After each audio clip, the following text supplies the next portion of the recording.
Max Verstappen pulled out his phone and showed me his investment portfolio dashboard. "This is why I'll be worth $500 million before I turn 30, he said quietly. "Most drivers just sign contracts and hope for bonuses. I negotiate equity stakes, revenue participation, and ownership opportunities." His eyes lit up. "My sim racing company, my esports investments, my Dutch tech startups, every business benefits from F1's global reach, and F1's success increases every business I own. Tonight, I'm having dinner with Max Verstappen, three-time Formula One world champion and one of the most strategically minded athletes of his generation. We're at an exclusive restaurant in Monaco, and he's about to reveal how he's transforming F1 dominance into a digital-first business empire that bridges traditional motorsport with next-generation entertainment. Let me show you how I think about wealth building differently than other drivers," Max began, his voice carrying that characteristic Dutch directness that made him so formidable on track. "Most F1 drivers see racing as their career and business as something for after retirement.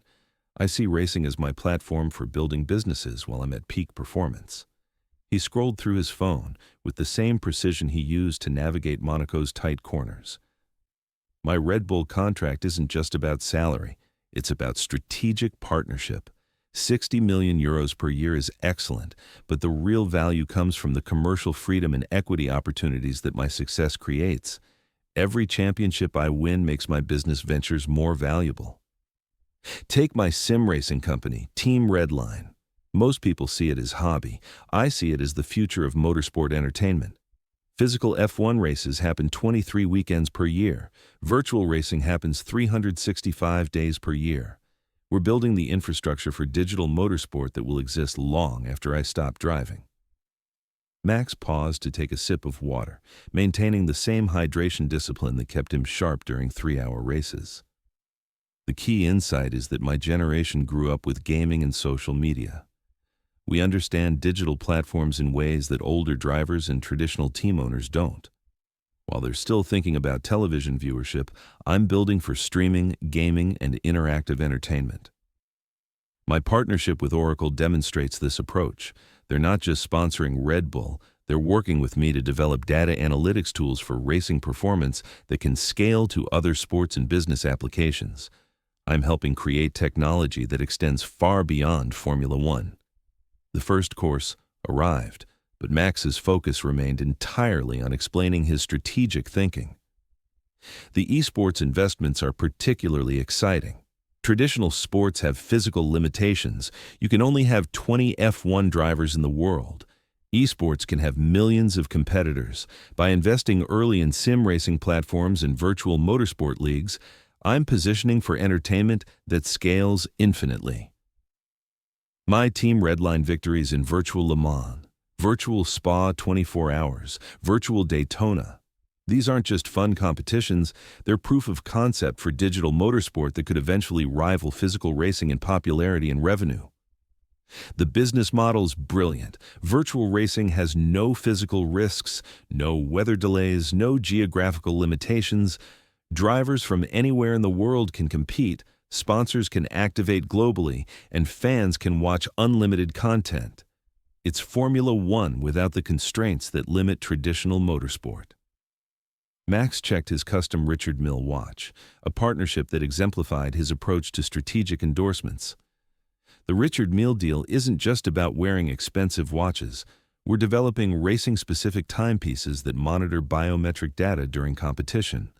My heart rate, stress levels, reaction times, all captured and analyzed to improve performance while creating luxury products that other drivers and collectors want to own. This data becomes valuable for multiple businesses, sports science companies, fitness brands, luxury goods manufacturers, even insurance companies want access to elite athlete biometric information.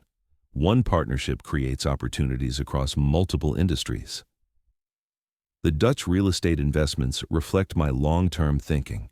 Netherlands is becoming a major tech hub, and my F1 success increases international interest in Dutch businesses and properties. My real estate portfolio benefits from both local economic growth and my personal brand enhancement of Dutch market visibility. but the real estate strategy goes deeper. I'm investing in properties near racing circuits, Monaco, Silverstone, Spa-Francorchamps. These locations appreciate not just from general real estate trends, but from the growing value of motorsport tourism and entertainment. Max's strategic thinking extended beyond individual investments to systematic empire building. The Honda partnership teaches valuable lessons about technology transfer. Honda develops F1 engines, but they also make motorcycles, cars, boats, jets, robots. By understanding their entire technology ecosystem, I can identify investment opportunities in companies that supply Honda or compete with Honda across different markets. My investment in Dutch automotive startups benefits from these relationships. Honda's advanced engine technology, combined with Netherlands' leadership in sustainable transportation, creates opportunities for electric vehicle innovations that could transform multiple industries. The social media strategy supports everything else. 15 million Instagram followers, 5 million YouTube subscribers. That's a media platform larger than many television networks. Every post about my investments reaches an audience that most businesses pay millions to access. But I'm strategic about content. No controversy, no drama, just excellence and innovation. Every piece of content reinforces the narrative of precision performance, technological advancement, and Dutch efficiency. My personal brand enhances every business I'm associated with. The main course featured locally sourced ingredients prepared with molecular gastronomy techniques, a perfect metaphor for Max's approach to combining traditional excellence with innovative methods. The cryptocurrency and blockchain investments are carefully researched bets on financial technology evolution. F1 generates massive international money flows, prize money, sponsorship payments, travel expenses across 23 countries. Digital currencies could streamline these transactions while creating new revenue opportunities. I'm also investing in companies developing NFTs for sports collectibles, blockchain systems for race data verification, and cryptocurrency payment solutions for international motorsport. These technologies could revolutionize how F1 business operates while creating entirely new markets. The fashion and lifestyle partnerships reflect understanding of global brand building. My Puma deal includes design input for racing-inspired streetwear that appeals to both motorsport fans and general fashion consumers. Racing aesthetics are becoming mainstream style trends. This approach creates multiple revenue streams from single partnerships. Puma pays for endorsement, but I also participate in sales revenue from products I help design. My input increases sales, which increases my revenue participation. Win-win structures that align incentives. The gaming partnerships are particularly strategic. My relationship with EA Sports for F1 video games, collaborations with racing simulator companies, investments in competitive gaming platforms, all positioned for the convergence of real and virtual motorsport. Max paused to consider his broader vision for motorsport's future. Formula One is becoming entertainment as much as sport. Netflix's Drive to Survive proved that racing drama appeals to audiences who don't care about lap times. I'm investing in content creation companies that can produce similar entertainment around virtual racing, driver lifestyle, and motorsport culture. My production company focuses on content that bridges real and virtual racing. Documentary series about sim racing professionals, behind-the-scenes content from virtual competitions, educational series about racing technology and strategy. This content markets everything else I'm building while generating entertainment revenue. The merchandise strategy demonstrates how digital platforms amplify traditional business. My branded sim racing equipment, gaming chairs, virtual reality headsets, products that wouldn't exist without the intersection of physical racing success and digital racing credibility. Every product tells the story of precision performance and technological excellence. Whether someone is buying a €50 t-shirt or a €5,000 racing simulator, they're buying association with championship-level standards. The succession planning includes next-generation technology education. I work with Dutch universities on motorsport engineering programs, partner with tech companies on racing innovation labs, and invest in startups founded by young engineers and entrepreneurs. These relationships create talent pipelines for my businesses while identifying future investment opportunities. By supporting innovation at the university level, I get early access to breakthrough technologies that could transform racing and related industries. As dinner progressed, Max reflected on his transformation from young driver to business strategist.